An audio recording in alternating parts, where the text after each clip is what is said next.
Good morning, good evening, good night. Welcome into the Nifty Q Show. I am sitting here with Kane Mayfield's fucked up camera. We are interviewing founders, leaders, and builders in the NFT space. As I said, Kane Mayfield sitting here, musician, hip-hop artist, purveyor of fine liqueurs and fancy condiments. We'll be discussing how to build better communities, where the NFT music scene is headed in the next year, and more. Kane, that was a lot to get rolling here today, but we'll be rugging you.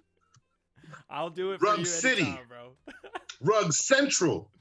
How you want it? Persian, Berber, what kind of rug you want? We got all of them. All of them today. Technical rugs, locational rugs. We're Neither one of us are in New York. I'm dropping my camera. we're drowning in each other's tears here because this is the only other dude that I've met that is not in NFT NYC. We ran an NFT live episode with the only other two dudes that I know. So there's like grand total of 5 of us that didn't make the conference trip, man. But how you? That's doing? A whole hand. It's a whole hand. It is a whole hand, man. What's going on? I have sound effects, and it makes me very happy. I never should have been given this technology ever. I'm irresponsible. If it looks a little bit different today, folks, it's because we had a last-minute snafu with the production. If you're listening afterwards on Spotify or Apple Podcast, make sure that you understand that this was just needed to happen. The audio's a little bit off. It's what my phone didn't like his weird ruggy app, and I wouldn't stand for it. He's like, yo, download this. I'm like, nah, I don't even click links. And this nigga's giving me shit to put on my phone where there's pictures of people's privates. Like, I can't do that. I can't put you in there. And as the great Natalie Crew would say, you've got to get your digital hygiene up to par because this is Web3. This is not Web2. You can't just be clicking on links. And you people need to understand that the community has been here. I can do Natalie's voice all day long. Happy Jamaica, Natalie Crew. That comes to our first Kaneism. And if you haven't heard of Kaneisms, it's basically these epic quotes that come through on Twitter, on Clubhouse, on Twitter Spaces, from Kane himself. And you put out a Kaneism the other day about security, saying basically that people that click on links are not being scammed or rugged, they're being social engineered. Is that what you were? Yeah, low rent social engineering. If you're gonna get social engineered, like social engineer me properly, dig into my family history, find an old lawyer of mine. I'll always listen to that nigga. Like, find some nigga who represented me in court, and there's this Mr. Titlebaum. I'm Titlebaum. How you know, big title? What's happening? I'm not in trouble. I've been good. And he'll be like, no, things are crazy. I need you to. They're bringing up your case. Click this dossier. So that might get me. But just like, fucking, hey, what's up? You want to get the whitelist on some bullshit you don't care about? No, nigga, I'm not clicking that. Throw yourself down a well. Like, why would I click? First of all, I'm not clicking links from my friends. I'm definitely not clicking links from you. You're somewhere deep in the dark web shaking hands with the Kremlin. I don't believe you. You clicked my Riverside app.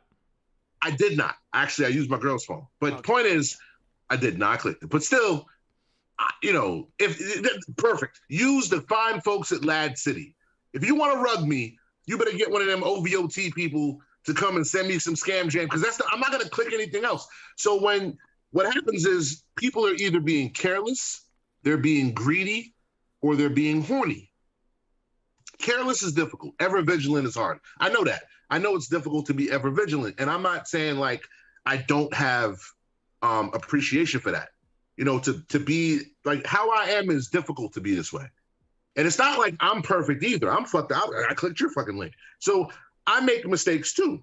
But I try to stay as close to vigilance as I can. The reason why, not that I think you're going to scam me, not that I think some of my friends or whoever's sending me your bullshit is going to scam me. It's that if you wake me out of my sleep and I see a DM from Louis, and not one of the ones where he's on Twitter licking cream cheese off of himself. I was going to bring up that story, bro. Looking like he's coming from fucking Caligula's birthday party with his Fabio hair.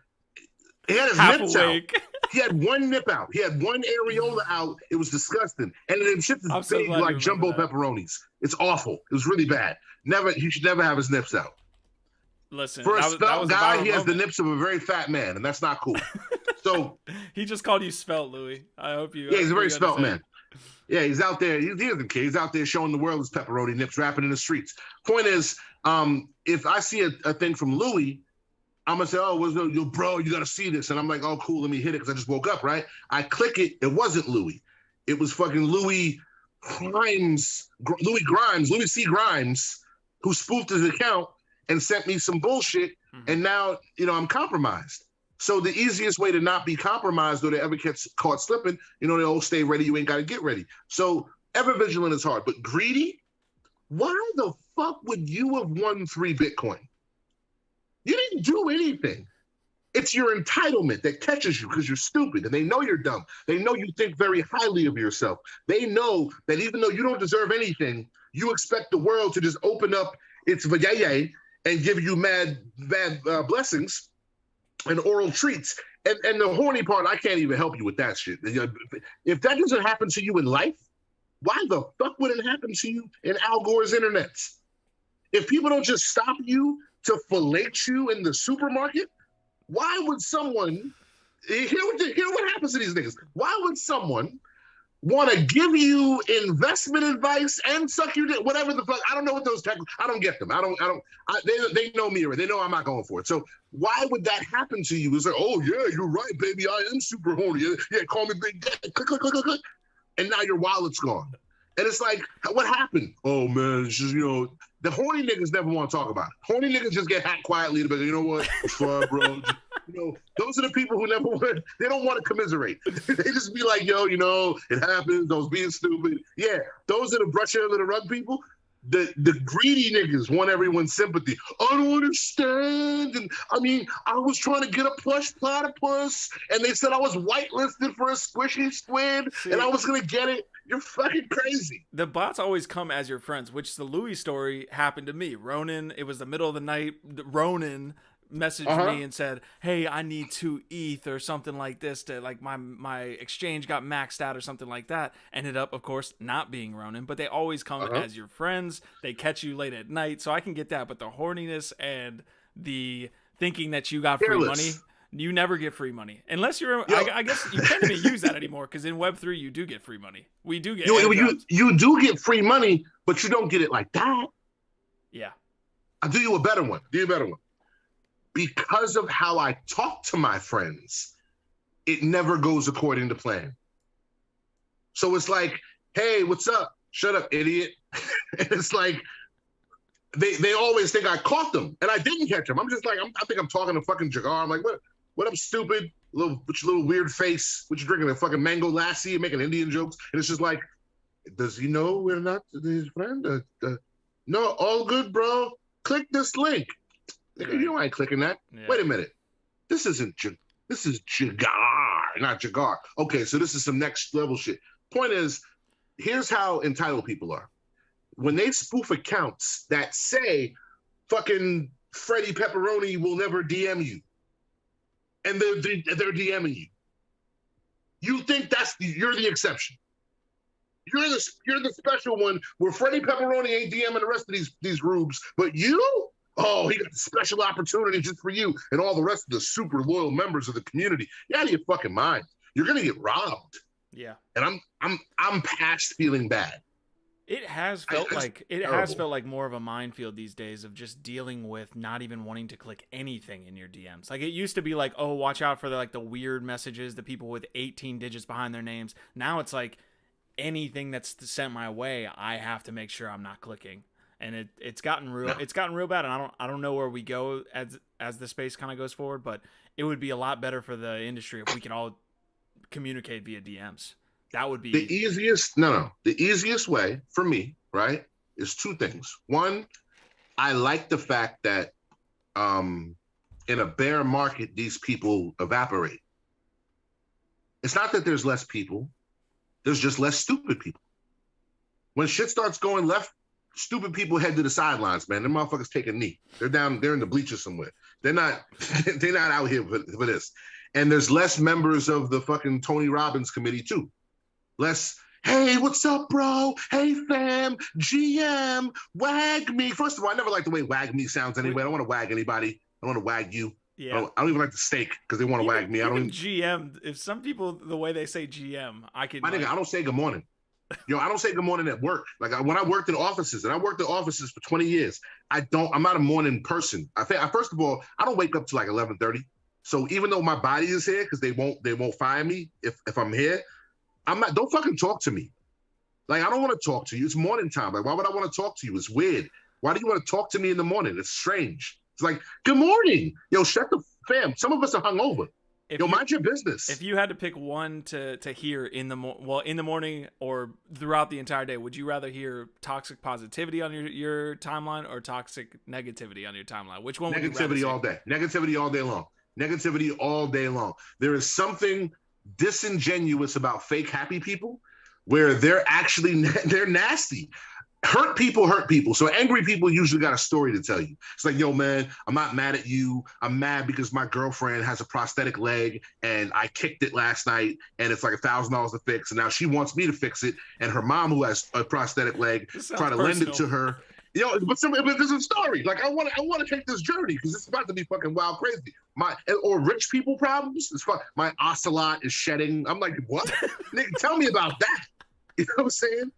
Fucking what? I need to know more about you, sir. Ocelots have to be bred not to shed. Like, at this point, they've been bred into all of these fancy homes. There's no way these people allow. First of all, if you got an ocelot, you're new money. Like, that's not even balling no more. You're new money with an ocelot. Now you got a peacock. Nigga, that's yachting foul. That's how you know that you're fucking doing well. That's when you gotta put a little captain's hat on it. And the paleo organic silkworm eggs you feed that little nigga, that's how you know you're doing well.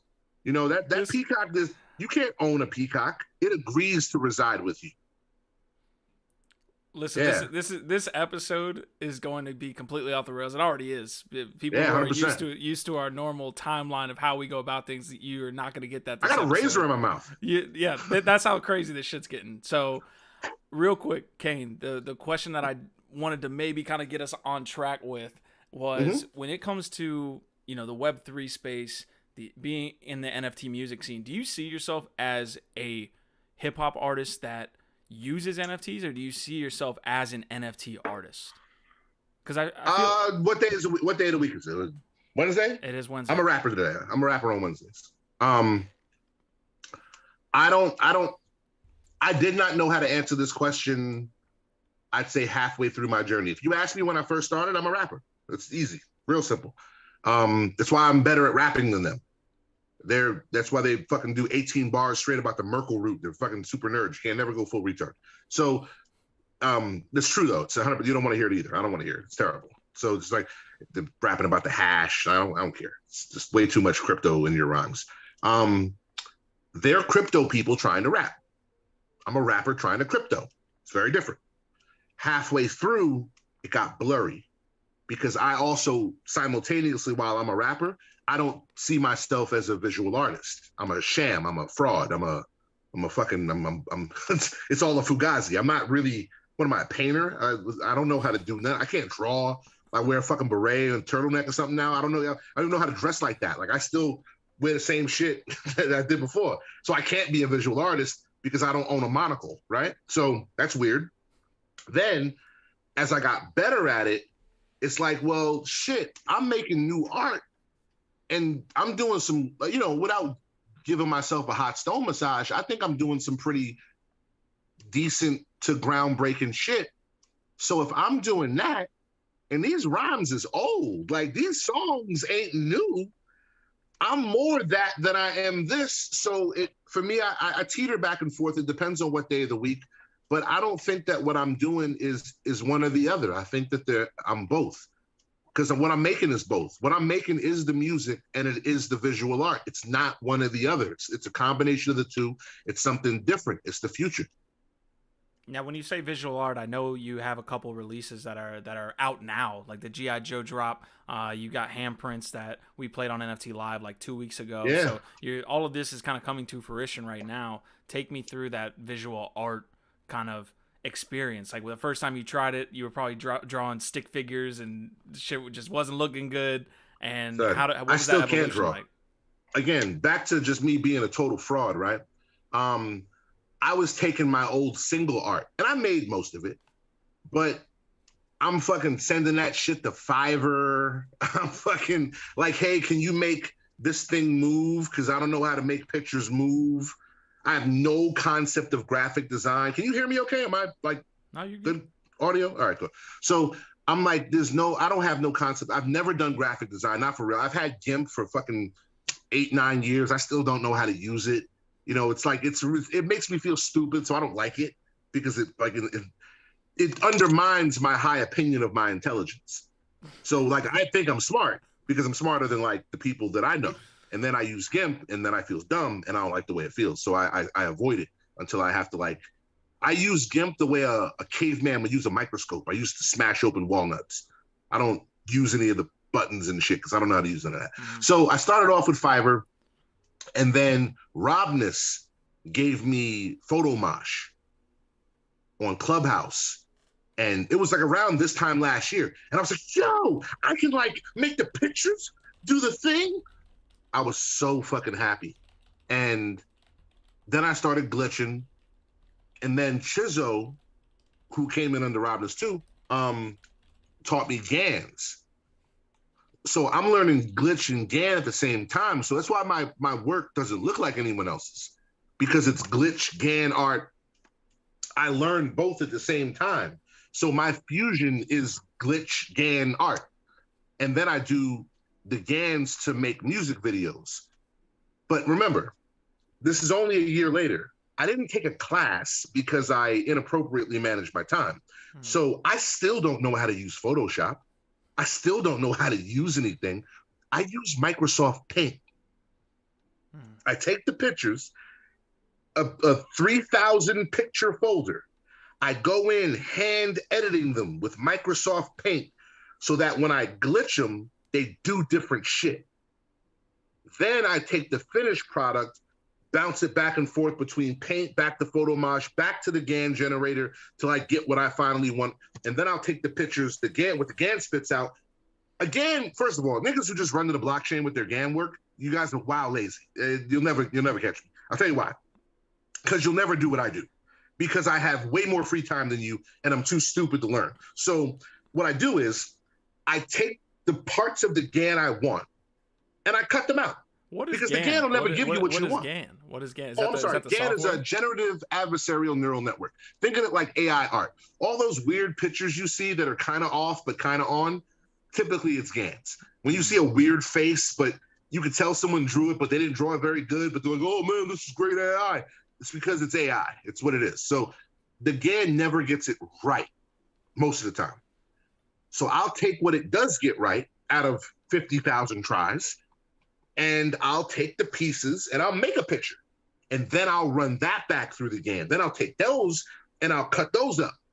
And ultimately I make it do what it's easier to show you than it is to tell you, but I collage AI art and I have it coincide with my music. To my understanding, not that I'm the first, to my understanding, I'm safeguarding the fuck out of the sentence. I am one of the only people doing what I'm doing. Besides the dick jokes. No one does that while making dick jokes. Like that's just you. That's all. That's all I'm laying by myself, baby. There you go. This reminds me of the meme, a Web3 meme that's basically like I quit my 9 to 5 to work 24/7, 7 days a week. And the same meme in that realm of, you know, you went from being just a normal, like traditional rapper would be like, I just work on my music.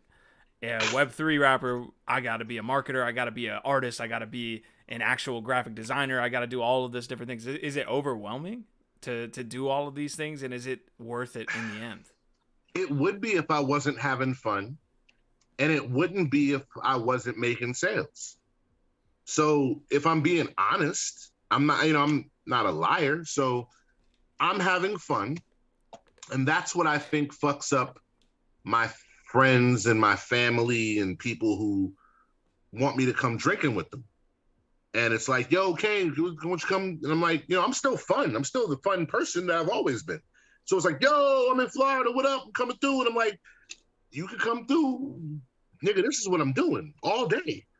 I'm sitting here in this room doing this. And my girl comes in and she'll look at me and she'll gauge my face. And she'll be like, oh, no crackhead eyes? Oh, what are you doing? You just chilling? And I'm like, yeah. Or she'll come in and I'm like, this. This is my face. And she's like, oh, I'm like, what's up? and she's like, instantly nothing. Nothing. I don't want any of what this is. And she'll just walk away. But yeah, it's harder. So I spend more hours. There's more bullshit because I choose there to be. If I just wanted to be solo dolo artist, extraordinaire, lone gunman, I wouldn't have a third of the shit to do that I do because I choose to be outside. I choose to help people. I open rooms. Someone asked me a music Web3 question yesterday on Twitter. And I was like, yeah, I can answer you in 120 characters, but let's open a room on Clubhouse. Come on, let's talk about it. And we open the room, we got 40, 50 people in there, and we're just discussing it. And anyone can ask a question, and we don't close the room until everyone's got their questions answered. So they'll hear me, does anyone have a question? Or does anyone need help with anything? Because sometimes we're stuck. Sometimes I'm stuck on something and I need help. Fortunately, I know who to call. Sometimes you may be stuck on something and you need help, but you've been around, you know who to call. What if you were new? Who would you call? You don't even know who you can fucking trust. So that's why I tell people, like, don't get advice in secret. Whenever you say, hey, I need help with someone, yeah, no problem. Come on into the back. I'll take care of you over here. And I'm like, ew, that's weird. That's gross. I think that man means to have a sexual encounter with you. Don't go over there. Don't click any links. Nah, it's fucking links. Don't take your trousers off. This nigga's trying to get you busy. Like, I don't understand how that doesn't sound weird to someone. Like, yo, come over here. I'll help you, my little, come into my web, little spider. And they want to lure you somewhere else because they don't want to talk in front of us. Because if you say the wrong thing in front of us, we're going to correct you. We're going to say something. We're going to intervene. This isn't us preying on people. And I have such a high moral standard for that because I'm a fucking idiot and no one preyed on me. Everyone helped me. So the bare minimum that I can do out of respect for the people who helped me is to help someone who asked me the same question. If I'm new to the school and I say, yo, where's the bathroom? And you're like, okay, it's right there. Just go around the corner to the left. All right, cool. 3 weeks later, I'm standing where you're standing, some new fucking person doing this shit. And it's like, hey, look, you know where the bathroom is? And I'm like, yeah, just, sign up for my master class, $120. Get the fuck out of here. It's right around the corner, bro. And don't pay none of these people. Don't pay nobody for directions to the bathroom. That's another Kaneism. Yeah. I'm rambling, but chalk that up to the second Kaneism of the episode there. So the people that you're dealing with, because obviously you're now steeped in the NFT music scene. Like, I'm sure I'm not in it. That's one of the things. Whenever I have somebody who is in the NFT music scene, I almost feel like I'm learning a bunch, and I feel like almost what's the word I'm looking for?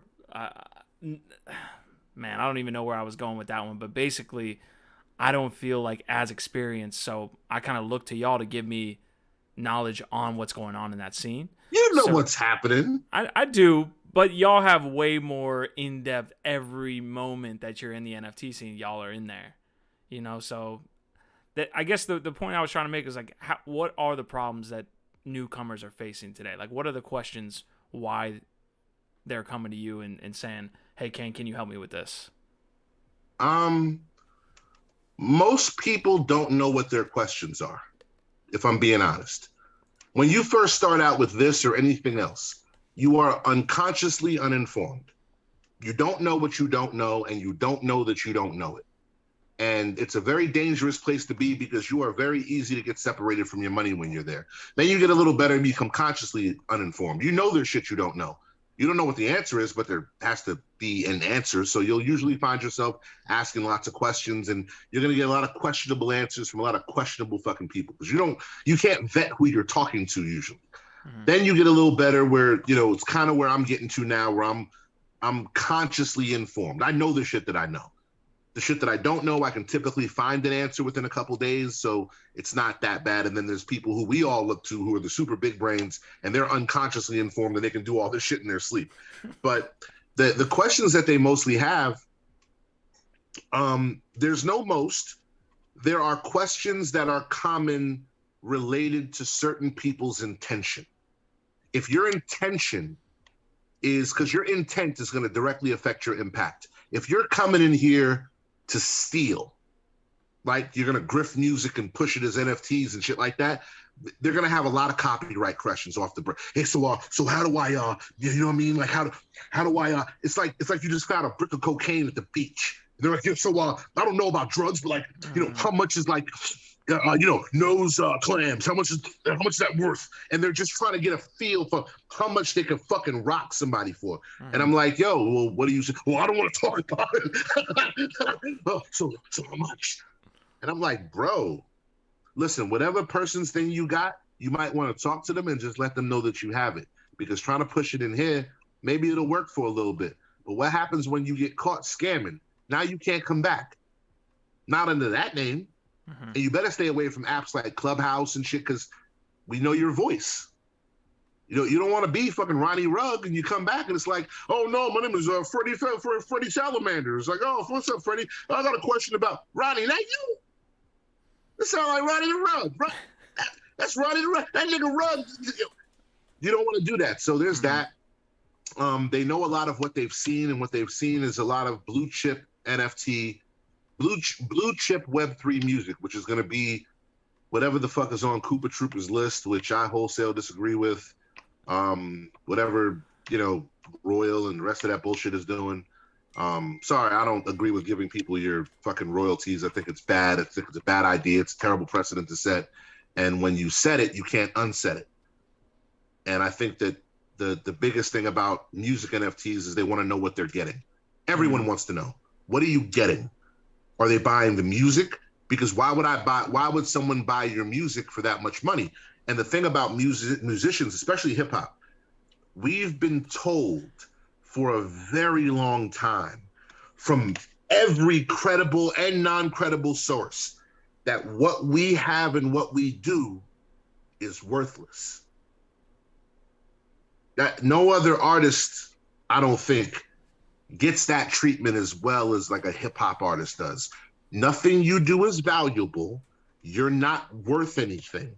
Forget your esteem. Fuck your esteem. Out the window. Your art at its highest level is worth a $10 subscription. That's all you're worth.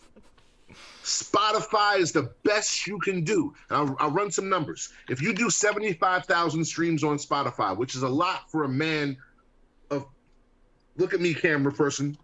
You watching this? You make rap. I know. Look at me. It's a lot of streams for a person of your station. I know that felt accusatory. It's a lot of streams for a person of my station.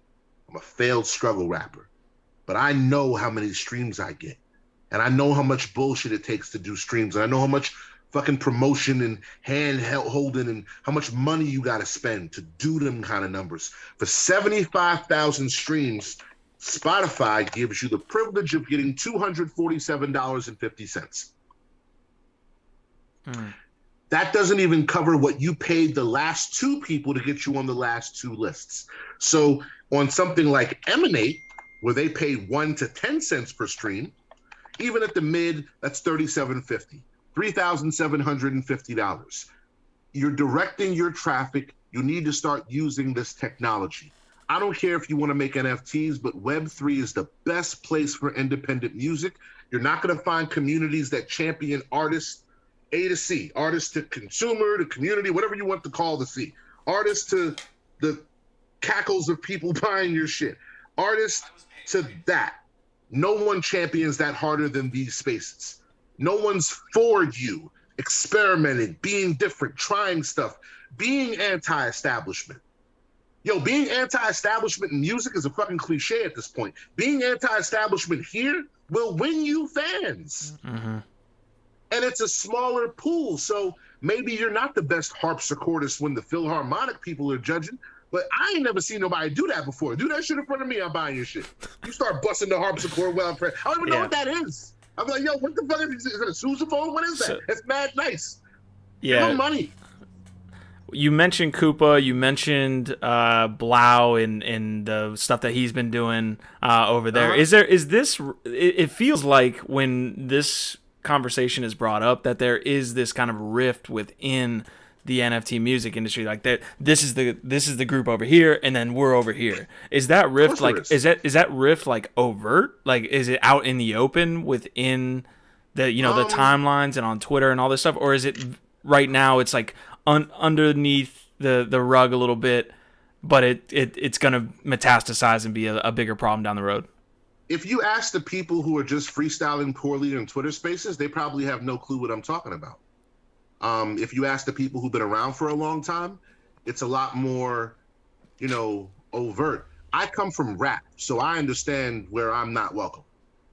And I'm not mad at anybody. I'm literally, you can't make a list that hurt my feelings, nigga. I'm an underground rapper. You don't even understand the level of you cannot hurt my feelings. I went to South by Southwest many times with no show.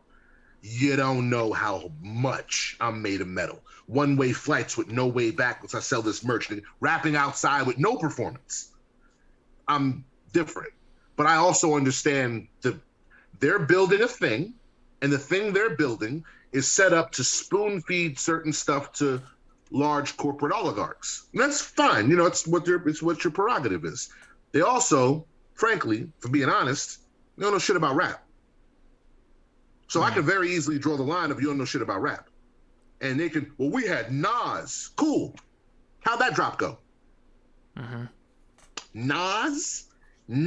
Godson. Nasty Nas. To Esco. Nostradamus.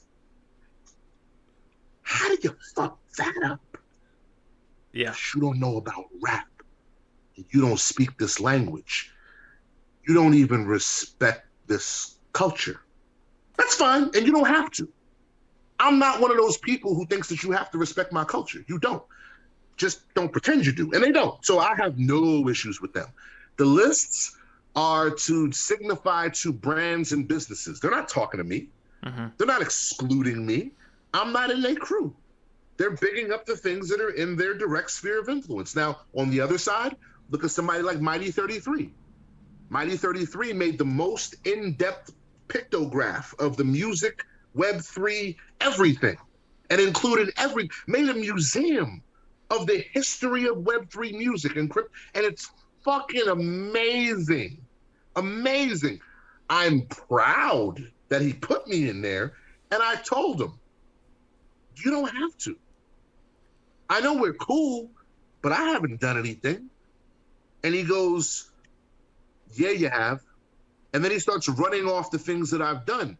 I'll never use the word first ever, because I came in about a year and a half ago. And I think people who came in when I came in or after when I came in should take that word out of their fucking vocabulary. It's disrespectful. A lot of hubris. You don't know what happened. So don't say you did something first. There's someone 3 years ago did the exact same thing and you just don't know about it. So you just be humble yourself. So I don't say I did anything first. He goes, no, Ken, because you're very French. So you did this and this, and he said all the things I did. I was like, oh, I don't know, my nigga. I'm just making some raps. But there's a rift, and there will continue to be one. I don't think it's full of animus until they get really paid or someone who's not them gets really paid. It feels like what the work that they're doing is overall, if you had to net it up, a net positive, because it is getting NFTs more out there. We're still at this like infancy stage with NFTs. Like not even 5% of the world even probably knows about what we're doing. So it feels like the work. Yeah, it feels like the work that they're doing is a net positive. But I could see it getting to a point where, they can. Do you think this space is safe enough for mass adoption as is? No. That overall, no. The security, no. People always talk about their private keys. Most people aren't even going to want to deal with private keys when it comes to their wallets and things like this. So most people probably, well. They're very lazy. So you had a space, right? where most people are not ready for the responsibility that comes with it, right? Then on top of that, you got, I'm moving this thing here. Then on top of that, you got all the skim scammers, robbers, and rug pullingtons that are here to separate you from your bread, right? Then on top of that, right, you got all the other people who are literally just here because someone told them that there's money in it for them. Nothing else, no other reason. Someone said there's a lot of money in this for you. You're gonna get paid wild bread. You're about to be rich. And they came in last year. They spent most of last year degenning, right? Buying plush platypus and squishy fucking squids. They don't know shit. They ain't been working on shit.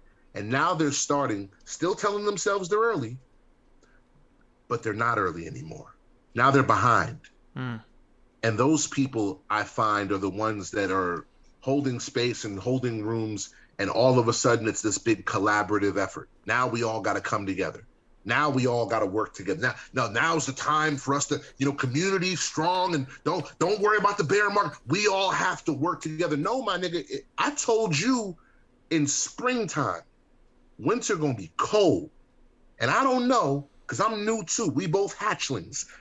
But this big bird here, he wouldn't lie to me. And if he is lying, I'd rather be strong and wrong and ready than ill-prepared and disrespectful than right. So I went and I prepared, and I've been working my ass off for a year. Well, now it's cold outside and everyone thinks that we all need to do collabs, and I don't agree. Yeah, it seems like that's the difference. Having been here through a couple cycles now, you can easily tell who wants to be a resident and who wants to be a tourist. And the residents will learn the language, the residents will learn the culture, the residents will learn all of these different things, and the tourists want to be there and see these things and take part, but not really, ingrain themselves in what's going on. It's very easy to tell the difference between those two people. Just to be clear, I do think that all the aforementioned, they live here. Yes. They certainly live 100%. here. They 100% live here. I have ideological differences on the direction that Web3 music should go. Yeah. Like for me, what's the difference between Audius and SoundCloud? You tell me. Keeping in mind, I wasn't around in September. That's exactly where they go. I wasn't around September of 2020 to be airdropped and bestowed many dollars of your fuck token. So what's the difference for me, a nobody, failed struggle rapper, between SoundCloud, where I've already got established plays, and your new thingy where I got to start from scratch and then lure everyone to your platform for free? And if I do really good, and I'm a real good boy, you might even throw me some of those fuck tokens. Huh? Is that the official ticker symbol? Fucky fuck? Yeah, fucky fuck, yeah, 100%. Got it. Well, Whereas Emanate pays me. Yeah. I guess not very much, but they pay me. Yeah, another example of like the difference would be like your audience is probably more Web3 native when you're on Audius, right? Like if you're trying to not lure people, but trying to like get yourself known by people in the space, more likely find that on a Web3 platform like Audius than SoundCloud. Okay. But who's just scrolling Audius looking for new artists? Not me. I don't. So, and I'm a new music person. People get their music from where they get it from.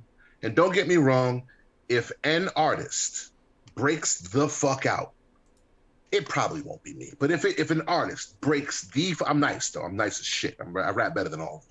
But no, really, I'm really good. But if an artist breaks the fuck out and Soulja Boy's this whole thing, everyone will flock to MySpace.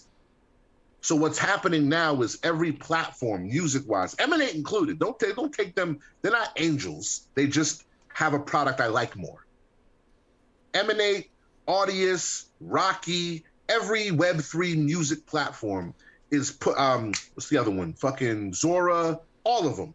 They're trying to be the platform that launches something where one of you lucky sons of bitches gets fired off into the air and becomes the Beeple of Web3 music. And once that happens, one, Whoever that person is going to get abnormally rich, like ungodly wealth, because they need something to point at. 2, everyone's going to flock to whatever that is because success breeds replication. And 3, there's going to be a big shakeup and a bunch of consolidation, and a lot of platforms are going to eat dirt right after that. Is there no one in the music scene right now that's seen as like the Beeple of that industry? Man down. We lost the camera again. I think the mic's done too. Hold on, I'm here. Yeah, that shit was crazy. I'm here. What are you using as a stand for this camera here? That was a can of propane. Oh, okay. All right. Awesome. So that was a can of propane. Yeah, it's definitely got utility.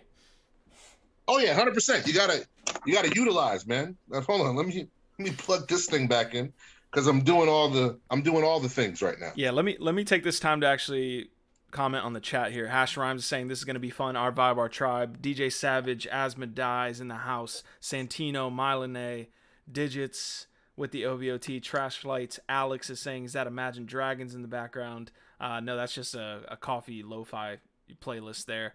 A-Kim is saying Rumble Kong official trailer will be released today. Maybe we could talk about that on NFT Live on Friday. And then Santino saying, wow, dropping knowledge today and predictions, I think in relation to what you're talking about with the NFT music scene. Did I give you enough time there, Kane, to get set up? Yeah, I'm good. I'm enjoying it, frankly. I like the fact that my thing fell down because it's janky. Hey, listen, over all you people watching, you want to get in early. You want to get in on the Kane Mayfield platform before I have shit like phone stands and things to hold my phone up. Yeah. What the fuck is that? What's the tripod? I always try.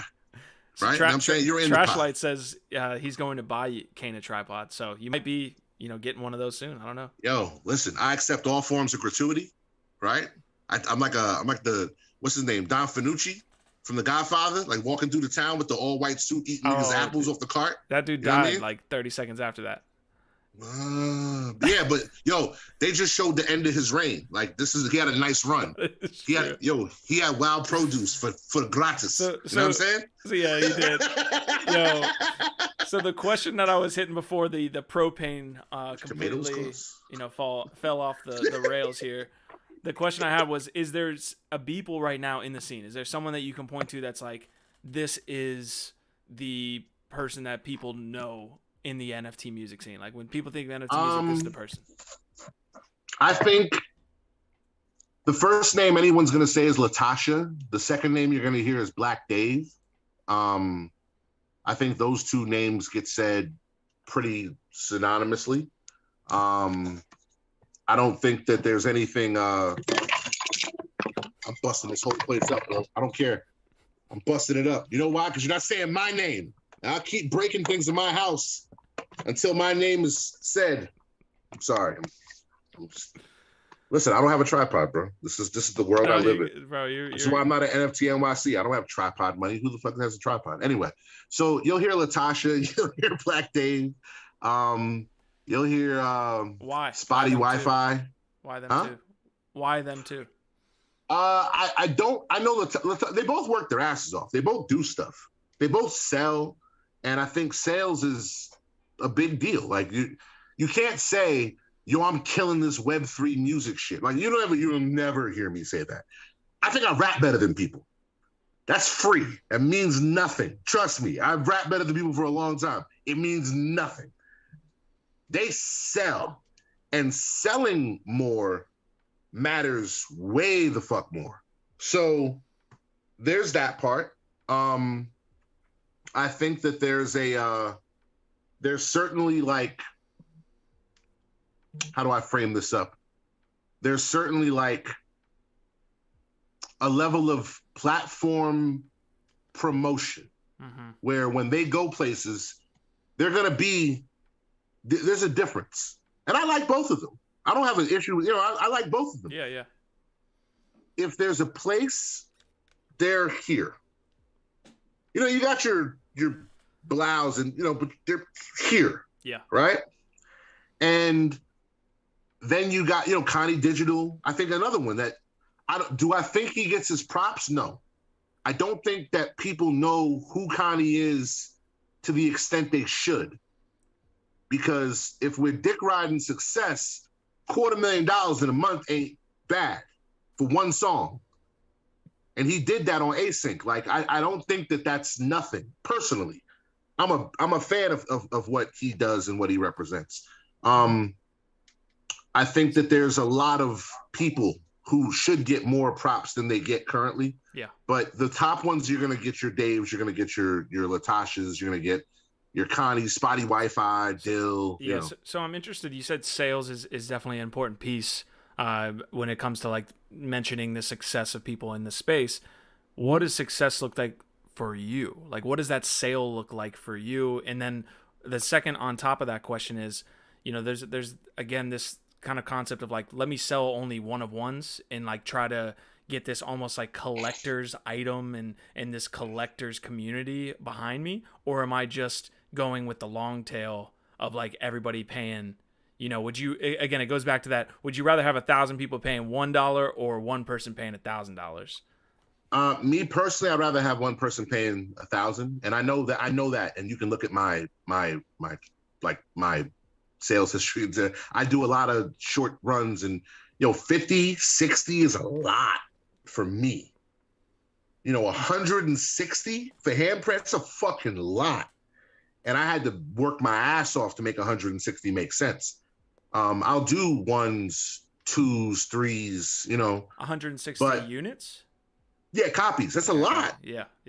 It's a ton, man. Like, fucking, what am I, fucking famous? No, that's way too many. So, I think there's a marketing strategy behind everyone's thing. I know for music, people are just used to have as many as you possibly can, and that's kind of what they do.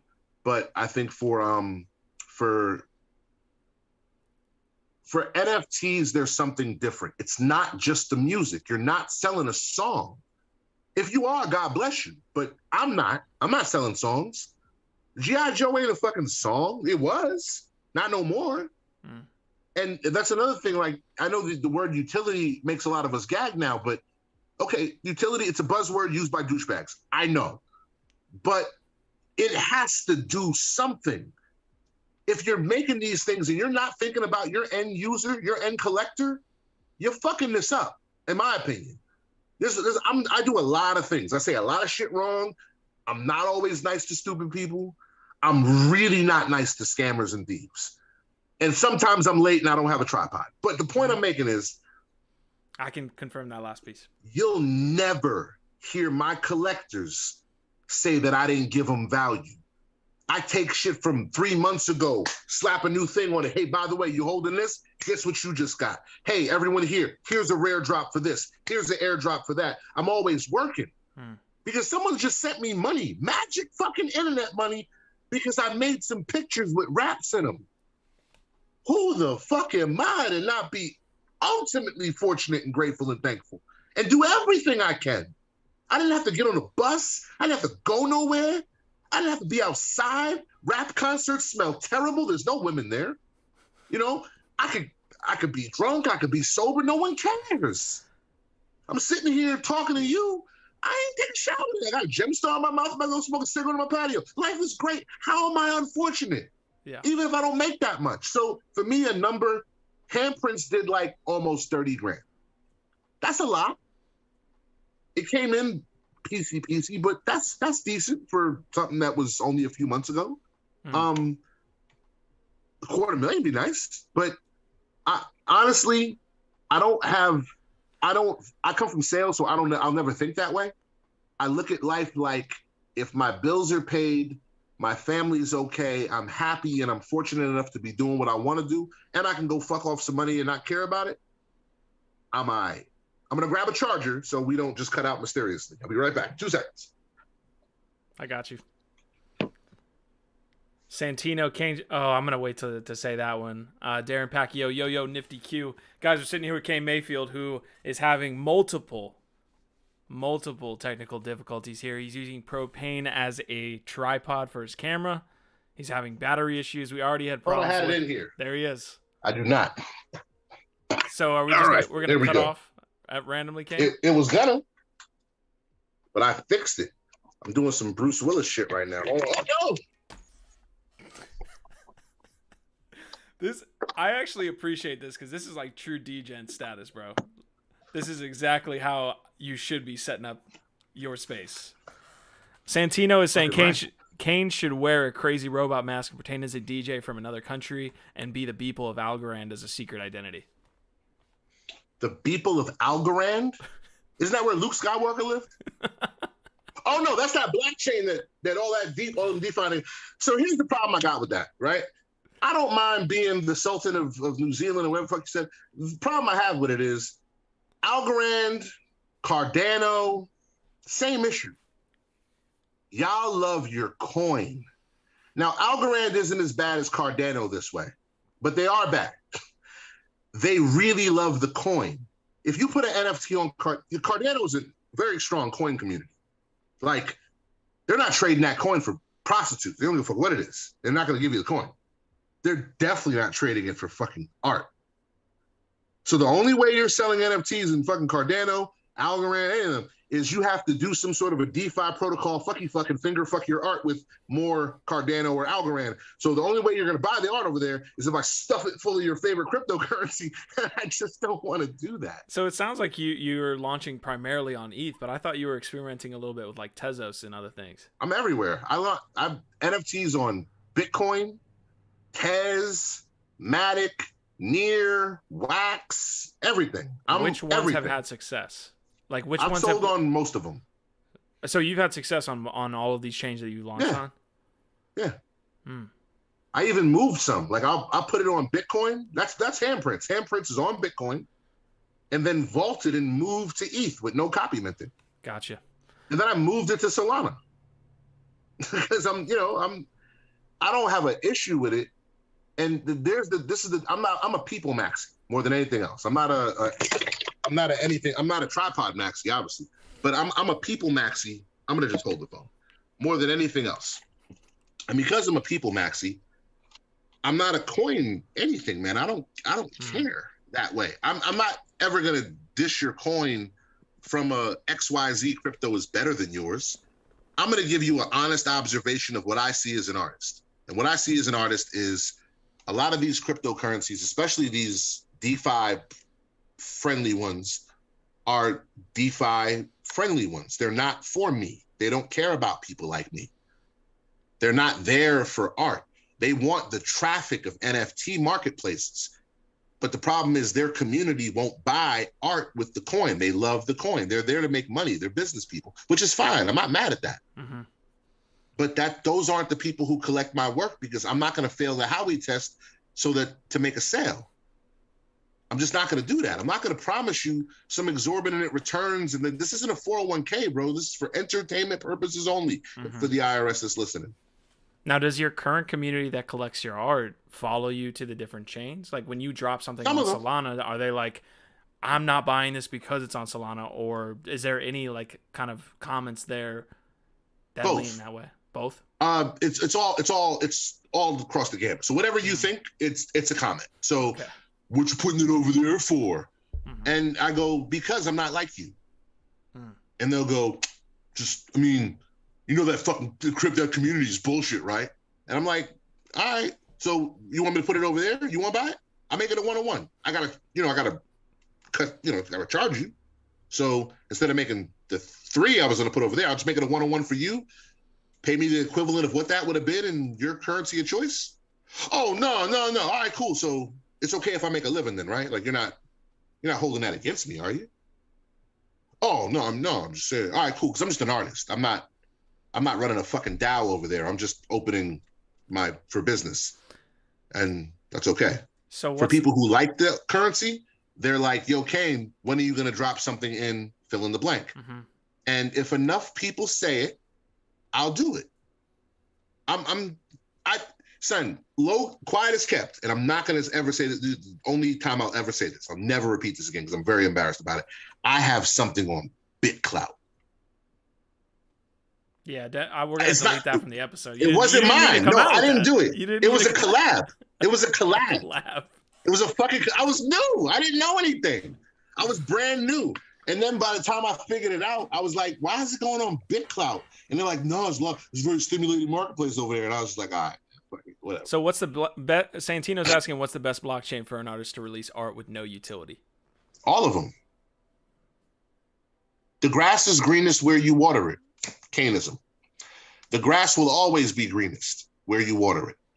And by that, I mean this. There's no such thing as, and it's a great question. Here's how I can't answer it, and here's how you should ask it in the future. First of all, nothing wrong with your question. You asked a great question. The reason I can't answer it is because, let me just say let's just pretend I said Rarible, right? Santino?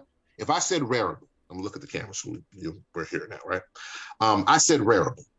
Obviously, Santino, the only place you need to be doing is Rarible. Totally wasting your time to do yourself a tremendous service not doing over there.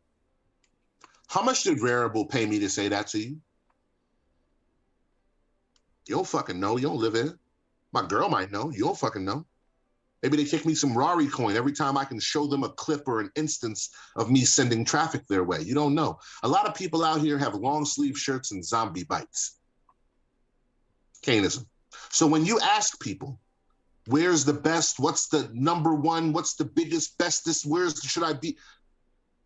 There's no way you can trust that information, and no one who's worth their fucking salt should answer it. Same as when you ask people, how much should I charge for my work? Now, how I would recommend asking that question in the future to give you a better answer. When you're in a place like Clubhouse or Twitter Spaces, well, we're all shameless fucking prostitutes, right? We all have our work in our pin tweet. So, we're all on the host role. Go to that work and say, hey, Trash Lights, I see you have something blah, blah, blah, blah, blah in Near. If you don't mind me asking, why do you have it in Near? Hey, fucking Frankie Pepperoni, why do you have your thing on Tezos? If you don't mind me asking, what's the benefit of doing it on Tezos? And as you keep asking that question, you're going to notice that the answers, one, get very fucking repetitive because we all get our water from the same well. Two, you're going to start figuring out things about certain platforms that you like and don't like. So when you're ready to mint and you go, well, I want to put this here. Here are my specs. Well, I have unlockable content. Can't put it here, here, or here. I want to do this, so I want to put it here. You know what? This is the only platform that works, and that's where you'll mint it at. Platforms, blockchains, artists can't afford to be at anything maxi. Nigga, you a fucking opportunity maxi. That's the only thing you could be. You ain't got time. Unless one of these blockchains change your fucking life, you put a pool in with the Bitcoin logo at the bottom of it. Unless that's you, bro, you need to be open fucking minded and open for fucking business and open for opportunities. I don't turn down nothing but my collar. So if I say to you, hey, I noticed you put that thing on OpenSea. Why? An artist that knows they'll give me a reason. Most people, well, it's where everyone is, right? No, that's a stupid fucking reason to put your work there. So why did you put it on Rarible? Oh, well, see, here's the thing. I'm a low cost guy, man. I don't got tons of money for, transaction fees, gas fees. So I wanted to be on Tezos. However, for this project, I needed unlockable content. Now, I noticed on Hickanunk, Calumet, and Object, there's no place for me to do unlockable content. So the place that I can do unlockable content with Tezos is Rarible. So I went with that. Plus, if I get some Rari coin, I'm cool with that. Fucking phenomenal answer. So feature sets, things that features that offer you the most utility in what you're doing. You gotta notice stuff. Mm-hmm. You gotta know what's out here. You gotta think of yourself as a broker. You're brokering your art to these platforms. They're not doing nothing. They're getting a cut. So make them earn it. If their features and benefits don't match up to these are still small companies. You ain't talking to Microsoft. It's 2,000, 3,000 fucking people. DM them. Hit their fucking Telegram. Hit their Discord. Let them know, hey, yo, when unlockable, when split contracts, when the things you need. And every platform is a music platform.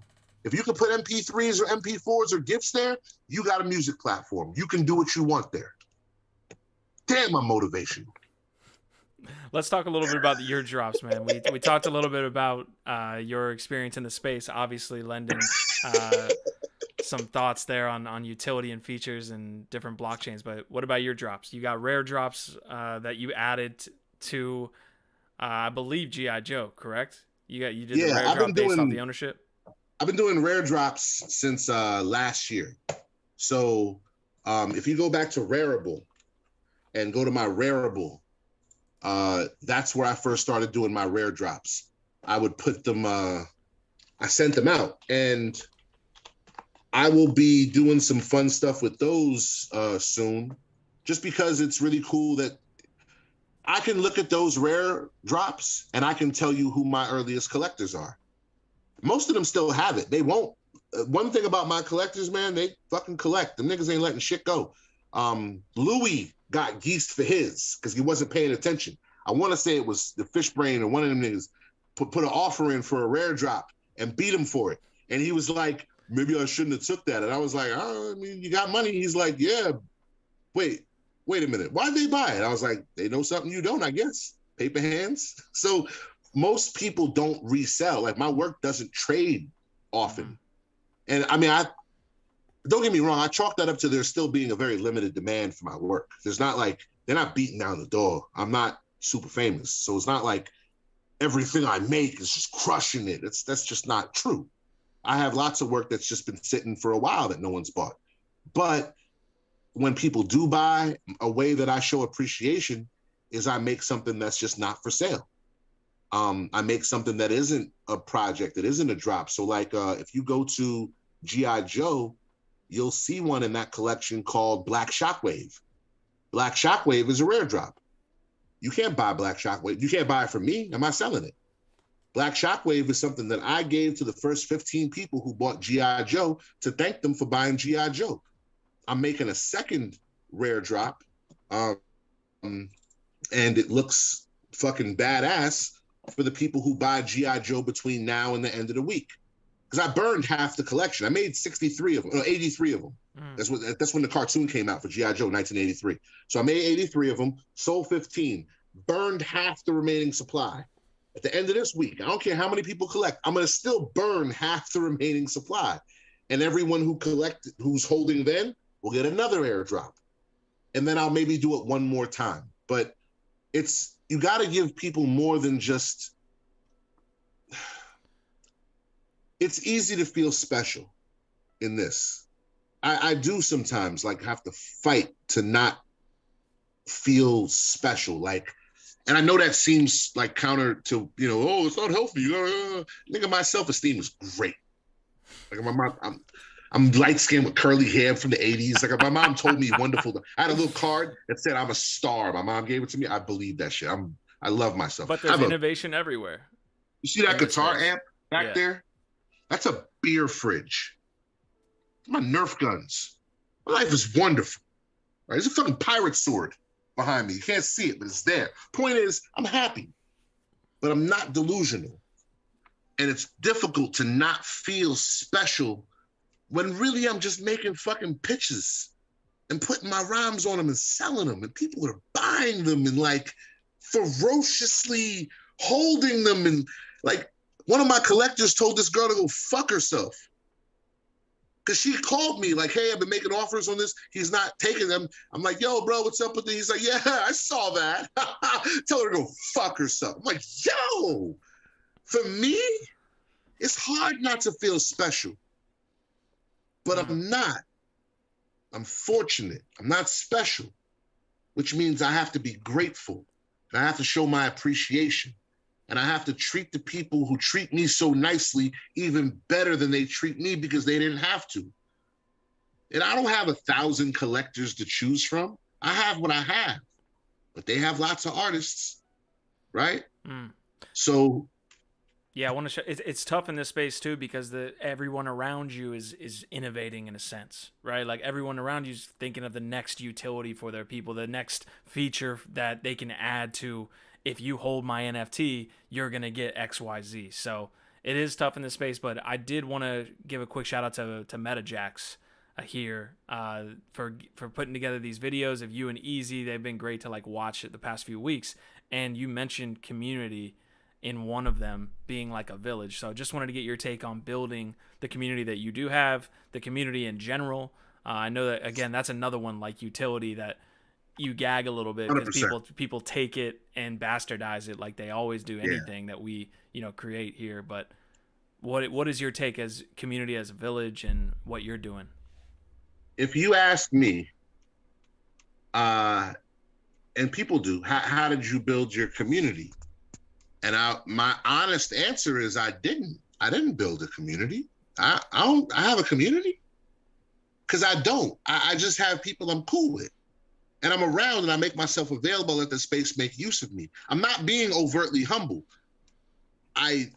Whatever community I have, I grifted. So let's just be super honest. I grifted it. I didn't build it. I stole some of it because I didn't know that I was stealing it. I started off with Token Smart, hanging out there. I came from there. Most people think I come from Clubhouse. I really came from Token Smart, specifically on Discord.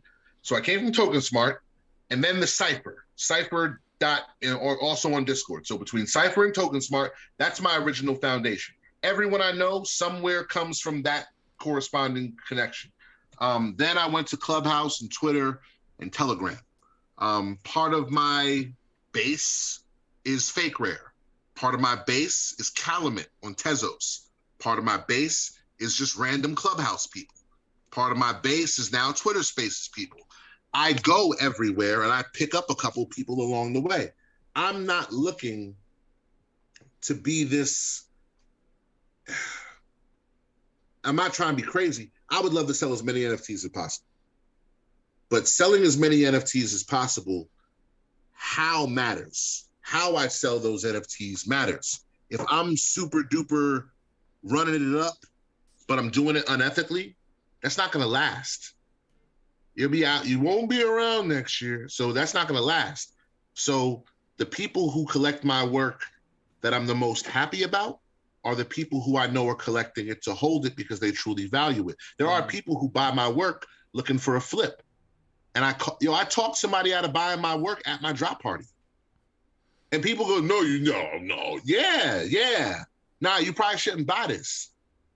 No, man, but it's running up, man. Everybody's getting it. Yo, don't let my friends' enthusiasm get you confused. My NFTs sit for a long time. I'm nobody still. You should probably buy something else. And then, is he trying to talk somebody out of buying at his drop party? I'm like, yeah, yo, he not buying the same way y'all are. And he's like, and we got through it. What are you buying this for? Well, I'm trying to make some money.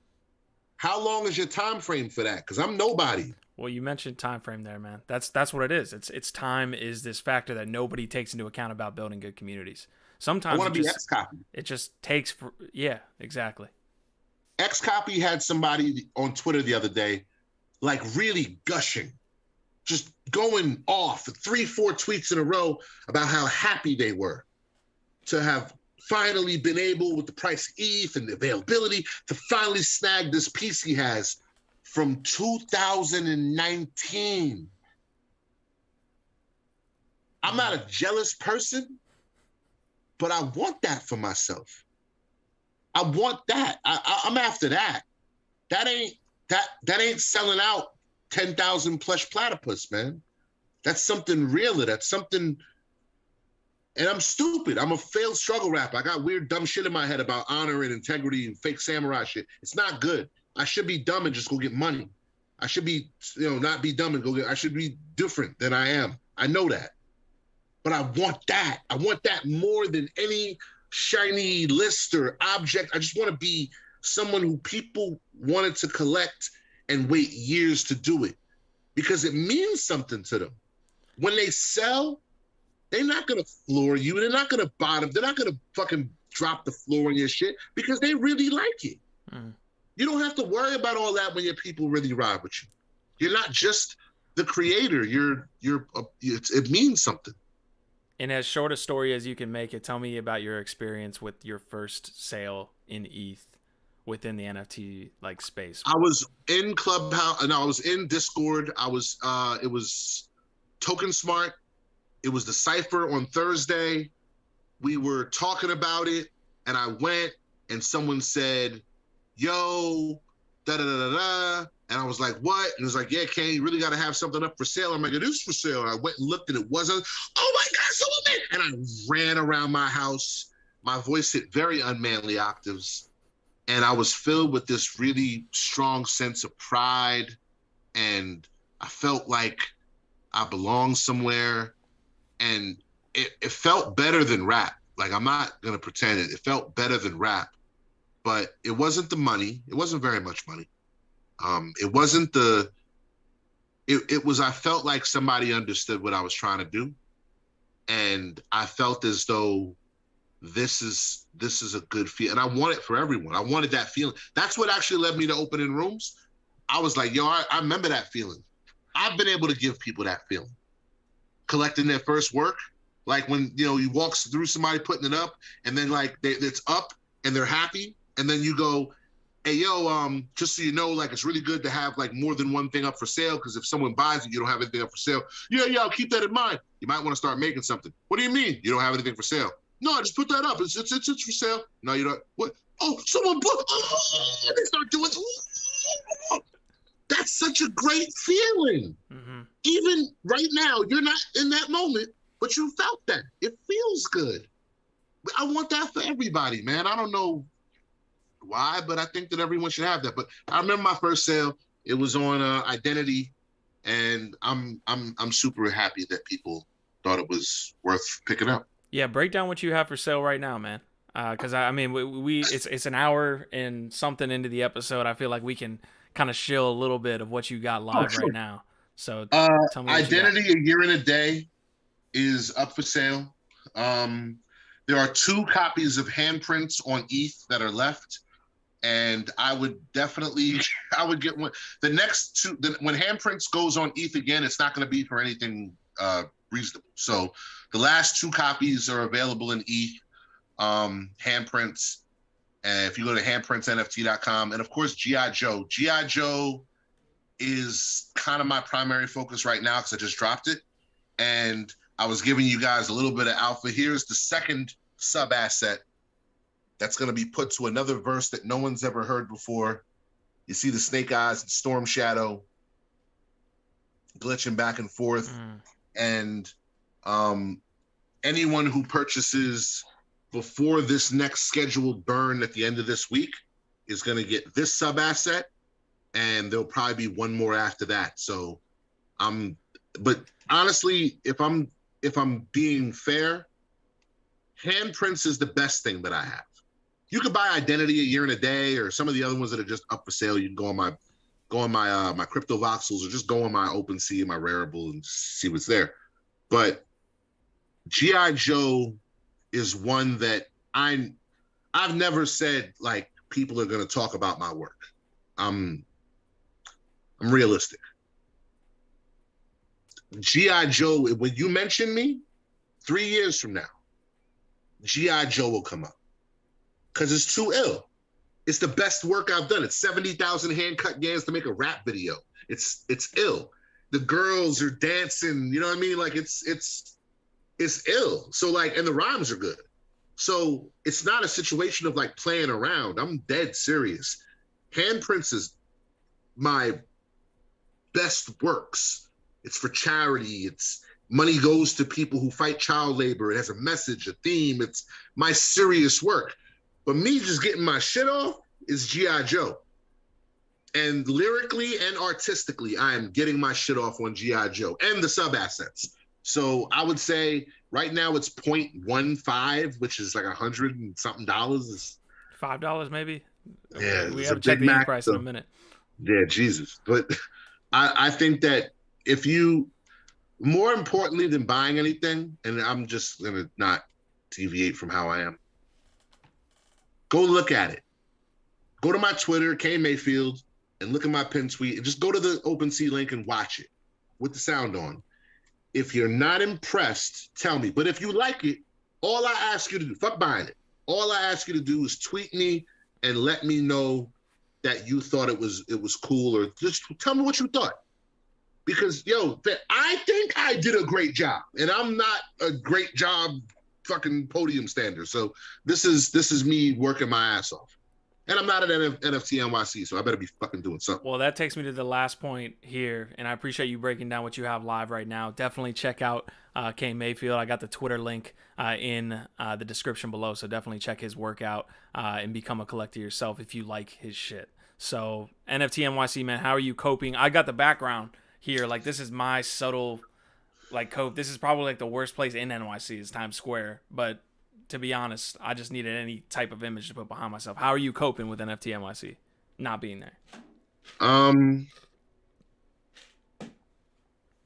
There's a silver lining. I don't know what it fucking is yet, but I know that there is one. I don't like doing things that I don't want to do because I'm 6 and I never learned how to do that. And as much as I know that about myself, I did not know that I'm really bad at not doing things that I want to do. Like, if I'm at the supermarket, right? Jim Jeffries has a joke about it. He put the Fruity Pebbles in the cart and this girl takes them out. It's like, you're getting fat. It's like, Fruity Pebbles don't go out of the cart. They've never gone out of the cart. They only go in the cart. I've never even seen them move in that direction. It's crazy. I've never not, it should, at my age, you shouldn't just now be learning to be considerate of people's feelings. But I didn't have the money. Like, yeah, I had the money. I could afford the plane ticket. I would have figured out where I was staying. I had a bunch of people. You can stay here, you can stay here, you can stay here. And I knew it's New York. I'll eat. I could eat in New York for $20. Like, I can fucking be full in New York because it's New York. But I degen life. I don't degen NFTs. I degen life. So if I come back and the water's off, I just figure it out. You know what I mean? Like, that's just how I live. My girl and her mama here. I can't throw them into that lifestyle because I want to go do stuff. But my collectors are there, and this platform's there. I was supposed to speak at 4 different places. No one invited me to talk last time. No one paid me this year, but I was invited to speak if I wanted to, 4 different places. And my work is on display up there, a few different places, and that's cool. But I did all the traveling for rap, so it's not like I just wanted to go and meet everybody and see all you in person. I can give a fuck about that. Me knowing rather than thinking that you can't outdrink me is the same thing. I know you can't drink with me. And all I was going to end up doing is getting drunk and sending some of y'all niggas to the Bronx on some weird sandwich quest because it would have been mad funny to me. But ultimately, and watching these people be uncomfortable in the subway, like, that's funny too. Mm-hmm. And like watching them be uncomfortable with like poor people and homeless people and minorities. Are you originally from New York? Because you have that accent. Yeah. You're originally from New York. I'm from New York. So it's New York. It's a city. It's just like, I'm from Long Island. So it's like, it's the city. I got mad friends there. I don't care. Like, it's the city. So I'll be fine. And I also get too drunk and go missing. Yeah. So like, I can vanish in New York very, very quickly. I'll be in an Uber, in a subway, other side of town by the time you even notice that I'm not in the bar no more. So that would have been fun. I look forward to that. Yeah. But ultimately, it was the doing business part. And there are people who have spent thousands of fucking dollars on my art. And that is weird to say out loud. That is weird to say that. Mm-hmm. I know I'm not lying, but it feels fake. There's people who spent thousands of dollars on my art, and I just want to thank them, man, and like just have a drink with them and tell them like, yo, this is a way better life than I was doing before this, and you helped. And there's people who wanted me to connect to other people, and it's like business. Yep. No, I appreciated the reason that you gave though, because that honestly, like having that be a foundation for what you're doing, probably the fact that you have your mom, the fact that you have your girlfriend there, her mom. Okay. But having both of them there and that be the reason why you have to continue working in that sense, or not throw them into that lifestyle, like you said, where you're just kind of like, I spent thousands of dollars in New York City, now I can't make it back home. So son, that was Miami was expensive. Yeah. LA was expensive. Mm-hmm. I flew out to both, and one paid off tremendously. The other one gave me COVID. LA was great. Miami sucked. If I could do it all over, I would have skipped Miami and done this, but I live in Florida. Got you. It's harder to justify not going to Bitcoin Miami. It's 4 hours away. Yeah. Quick drive. That's a flight, and where you're going to stay and blah, blah, blah, blah. Man, personally, I know that we're missing something cool, and I know that these are memories that people are going to talk about. And the only thing that I think you, me, or anyone who's listening can do, because if you're listening, you're not in New York. I'm sorry, just you'd be busy. I imagine, or you're hungover, which good to see you. I'm jealous. Is we can make use of the time we have, work our asses off, and try to innovate something creative and compelling that you feel like the time was well spent. Because I didn't go to New York, I made G.I. Joe. Well, actually, no, I made G.I. Joe hoping I could make enough money to go to New York last minute. It just didn't turn out that way. I mean, I kind of did, but...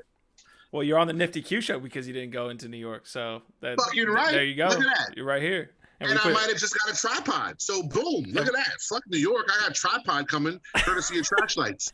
You say it on the internet, it's true, son. You shouldn't be making promises if I'm not getting a tripod. I will send you my address. I want a tripod. I don't know what I'm going to do with it. Last question here, because I'm coping here too, and I don't want to get down in the dumps any more than I already am about missing NFT NYC. But Hash Rhymes is saying, what NFTs do you collect? Any favorites? So outside of the work that you're doing, with creating music, are you an NFT collector? Are you an NFT investor? And what are you getting involved in? It's impossible, I think, and I could be wrong, but it's impossible to do this, to make them and effectively sell them without buying anything. Like if you don't buy anything, first of all, who's your financial advisor? Because let me talk to that nigga, because I don't know how to do that. Second of all, there's too much cool stuff. So just to flip it real quick, and I'll show you, I bought this, because that was pretty cool. I bought this Rec Pepe. I bought this from Art Surge. I thought it was dope. This was somebody's Genesis piece. I got that from my man Montez. He made these skulls. I saw the Doom when I wanted it. You see the ketchup battling the mustard? I see that. So these is from that. So I thought that was ill, so I copped that. These are handprints, obviously. This came from Chizo, and I dig that. I got this from Babito. There's an airdrop because I bought, where's the other ones? I bought the sneakers. These came from there. No, where's the sneakers? They're fucking there. I bought these. Babito from the Stretch Armstrong. Stretch Armstrong is now in your world. Legendary DJ. Stretch and Babito, he did a NFT drop, so I copped these from him, and I got an airdrop, which was really, really cool. I bought this because Magmaster told me they were fucking going up. I'm never doing that again. Log neck punks. You're just showing the whole thing. I bought this because it was the wrong cats. Yeah, I bought this. If you ever hear me say I bought the wrong cats, I thought this was Cool Cats because it's a cat. It looked cool. I didn't realize it was fucking Purnami cat or whatever the fuck it was. But I don't care. I'm not mad at it. This is my attempt to fucking DJ. I bought a rug, which is now a rugged ape. It was a rug punk. I like the rug punk better. I didn't know Public School had an NFT. Is that a POAP? Yeah, this is a POAP that I converted for my very first episode, which was July 2nd, 2021. In my very first episode of Public School. So I flipped that one. This right here was one of the first ones that I saw, and I just said I want it. Mm-hmm. And this lion, there's a Trinidadian artist that makes them. I didn't know he was from Trinidad when I was buying it. This was my first NFT for Bitcoin Pizza Day. We are getting a full look here at Kane Mayfield's wallet, man. This is dope. I bought that one because it was called Hood Rat Shit. I thought that was ill. This is Boo Man's Genesis piece. This is some of the fake rares that I got. Let's see here. There's too much fake in this wallet. This is Ghostface fake rare Pepe. I got this from my man Coit, the Holla Pepe. It's fucking amazing. Damn. Yeah.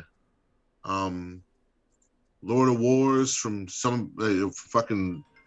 I'm pretty sure that was Pork Chop.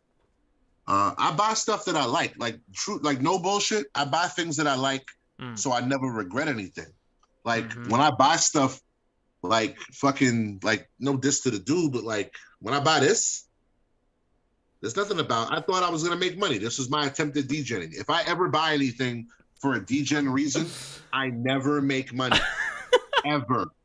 I don't make money buying NFTs. Like I hate this. I know that sounds crazy, right? I have never made a profitable flip, ever.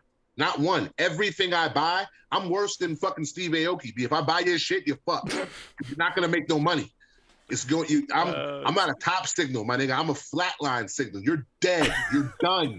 Whatever I bought at is the airspace above the house. It's a wrap for you. Because I'm just not. I'm not a lottery winner. Like I don't buy things that run. It's just not how I am. I could have bought an ape. I didn't have $800 to spend on a cartoon monkey. It was just fucking not who I was then. Mm-hmm. No one knew. But this is a great one. I bought this. Last one.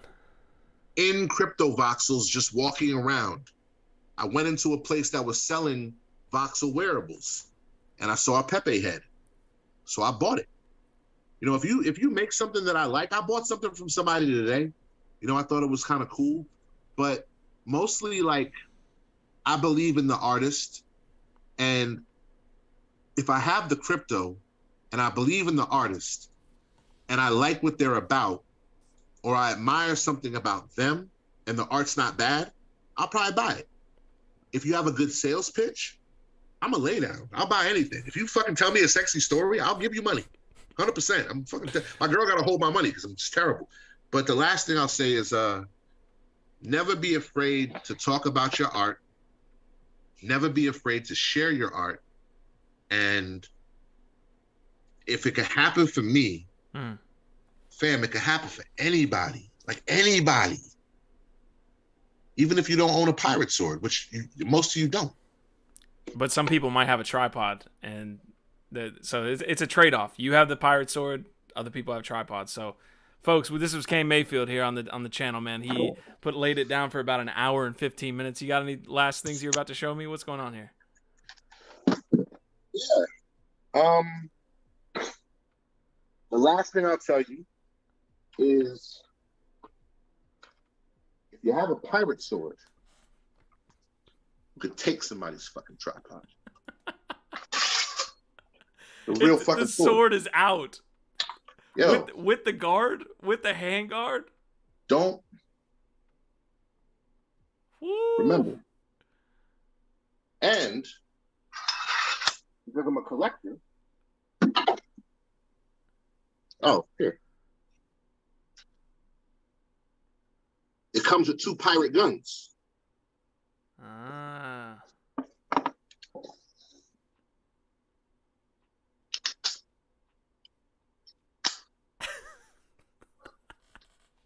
I bought this from Cormega. Okay, you are a fantastic collector, my dude. Got a lot of good shit. That picture of Cormega, when you put on the AR, the VR, you remember the red and blue, the old school shit, 3D. It turns into a 3D picture. Ah, I see. So I collect things that I like. Like, just to be clear, that Jay Dilla vinyl right here, that's not cheap. This is the original Fuck the Police in the plastic with the vinyl. That's the police badge. Sheesh. So, you know, when you collect, man. There's no getting around that. My vinyl collection, like my Doom pictures and like my vinyl collection, that's a Pepe hat. But my vinyl collection, I think I've seen you in that. I think I've seen you in the hat. You will never see me in this hat. I thought it was like not as, like I didn't know it was going to be like a Pinwheels type of situation. I love them, but I'm not going to wear that. But when you collect, fam, you collect. Yeah. And the things that you like are the things that you're going to like. You're not going to give that up. You know, people say, well, what do you buy? So I buy anything. I buy sneakers. I bought the Jones Beach Uptowns, the Jones Beach Air Force Ones, because I'm from Long Island. I'm not hard to sell something to. That's another thing. Like, people come into space and it's like they want to take so bad, they're afraid to give. If you make dope shit, show it to me. I want to see it. I'm not going to do a shill for it because it's disrespectful. You know, hey guys, I got a couple Eat to Burn. all you fake gals. I'm a millionaire. What floors am I sweeping?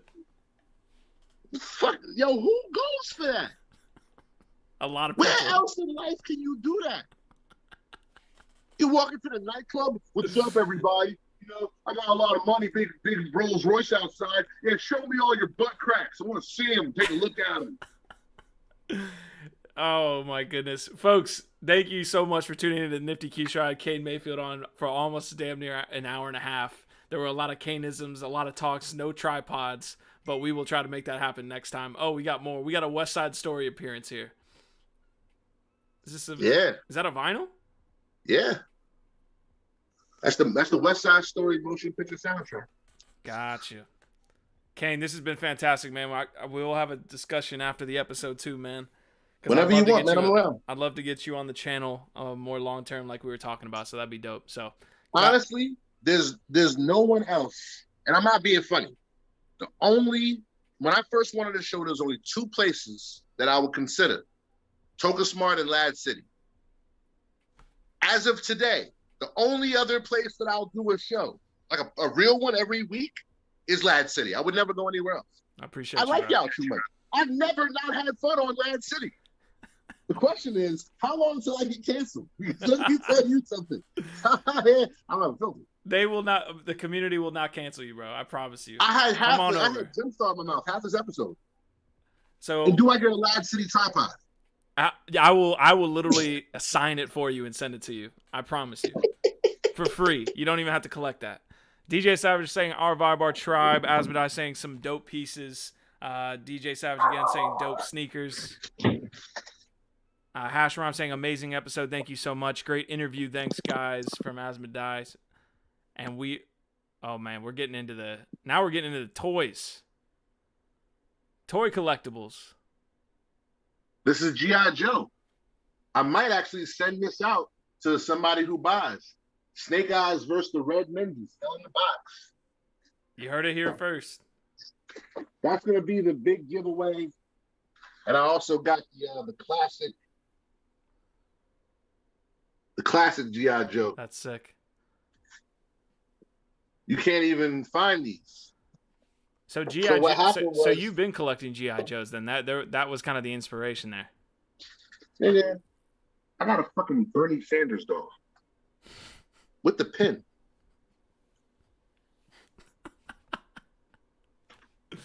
This man is showing us his entire house now. Okay, Santino wants to see the kitchen sink. Oh, that there's a collector's item. I don't know about the Bernie one.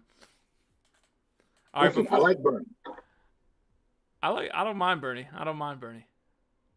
All right, before. Someone wants to see our kitchen sink. I don't know what. It's internet. There's the kitchen sink. All right, folks, you got the kitchen sink. We're out of here. Nifty Q Show, Kane. We will talk after the episode. See y'all later. This was the craziest episode of the Nifty Q Show all time. Our vibe, our tribe.